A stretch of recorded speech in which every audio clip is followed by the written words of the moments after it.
با هوای همونجا قرقیزای کوچونده آورده جورگی چیده گرفته و شنیدی الان میگن بابا تا سال 1970 نبود قرقیز در این تریتوریا وروخ؟ نبود البته کوینه هم بود تنگی کوینه میگو اگر بینه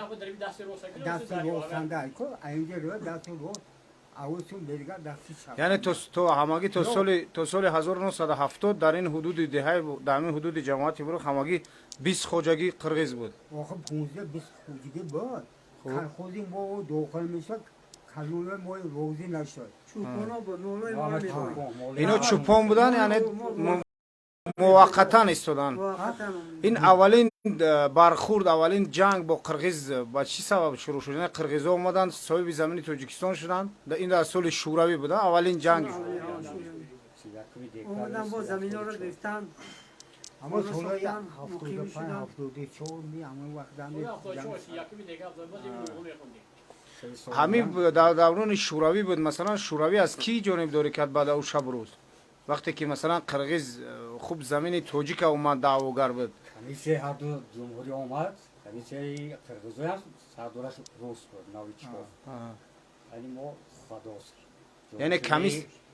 هر دوش جانشین رئیس شده وزیران هر دو جمهوری سروری هر دوش کمیسیه شده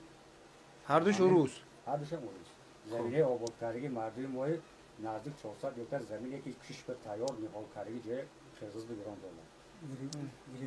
انا همین کتی آیسته آیسته و آیسته صفحه زیاد شده اومده همین خانه در ساخته همین روز به روز سال به سال زیاد چسباز یعنی خدا ما بود شما رفته سنگش به کارگر بده اگر رفته باشه اومده باشه تو نگه مزار قرقیزای برو بلندی چسبه دستی روز ولی همون باقایی که موجود باقای همین همون چوسا گشتره نگشته اول برگیتی مو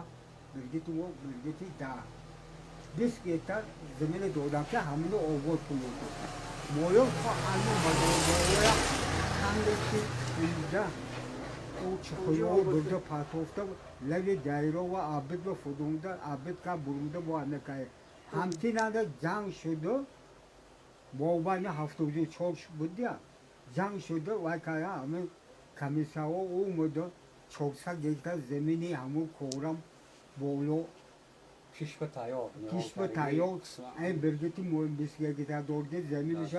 تیار که سنگوش چندگی همیشه گره باوی گتا نتونسته بوجا یک سوال چونه دارم همون خلقزو هر کجا اومدن بوجا یک سوال دارم همچنین پیری روزگار دیده به نظر شما همسایه های قرقیز میاردن که در بر ما همچون آرام صلح و ثبات زندگی کنیم یعنی اونا صلح هم میخواین یا تاریخ زندگی تونه بگید آخه طوری قرقزو علمی جنگی بودگی کوینه واش مروسا و بود علمی وای با نمازجمه و می اومدن تویو و می اومدن بعد همو جنگ سر شده همو 400 هکتار زمین یه تا قرقزو داد که این قرقزوی کوینه هم هوای و وابسته شده برافت مون یعنی شما بابا یکم رفت و اومد نه در توی نه در چی یکم رفت اومد با قرقیز ندارین طول اینقدر سالها نه پیش دوری همو بود هم جنگ 75 تا هم جنگ سرشوی بودگی 75 ایسه سونیم معامله و گندش و مروسا وای شده همچنین پیری روزگار دیده راهی حل در چی میدونه شما راهی حلش چیه حالش همه که همه قرقزو که یک درست مروسا نیامینه یک حسابش و اون افتاد یعنی بابا جان گفتنه که قرقیز روی مروسا و روی خیلی نمیفهمه نمیفهمده و او کوچمانچی و اون دولتش نه دولتش با یه نیسته روس‌ها هم براده داکر اونجا البته او چه شده اومده همه سرانی از اومده هر کجا عمل ازبکستان هم رفته بود مال ترکمنستان هم مال اومده تاجیکستان هم اومده واقعا مروساش نیده و او حرکت میکنه که یک وجه زمین همه تاجیک گیریم اگر 1 متر گره بود 2 تا اولاد کجایی که دو باشد و میکنه میگوید همون تاجیک زمینش وایکاشتا و او نه دولتش نه و او وایدم کوچمانچی میگودو اگر فهمیده که دیگه وقتش سال 1800 بودیده اطرافای 800 аз соҳили дарёи Иртиш омадагӣ ино. Иртиш? Ино Монголия аз тарафи Монголия ито ҳамон Россия депортация кардаги вақт. Охе аму енесе аму геда. Центральная Азияны хош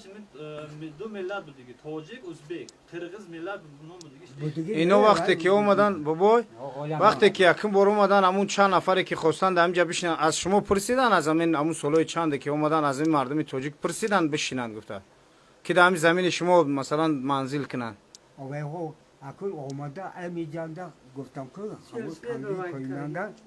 ها همش دا ساله گشنگی بودگی آمده مردی کاری اومده چوبانی اومده مولی توجیکا و میپوید همه او افکوتاش از توجیکا خورده گشته بود سکه ده خوجیگه 20 خوجیگه رو بودن وای او تنگی کوینه میگو وای او نواش نه وای نواش با اومده همون وای کارگه تا او می همون قرقزی ناموم دیگه تا او مش طور میشه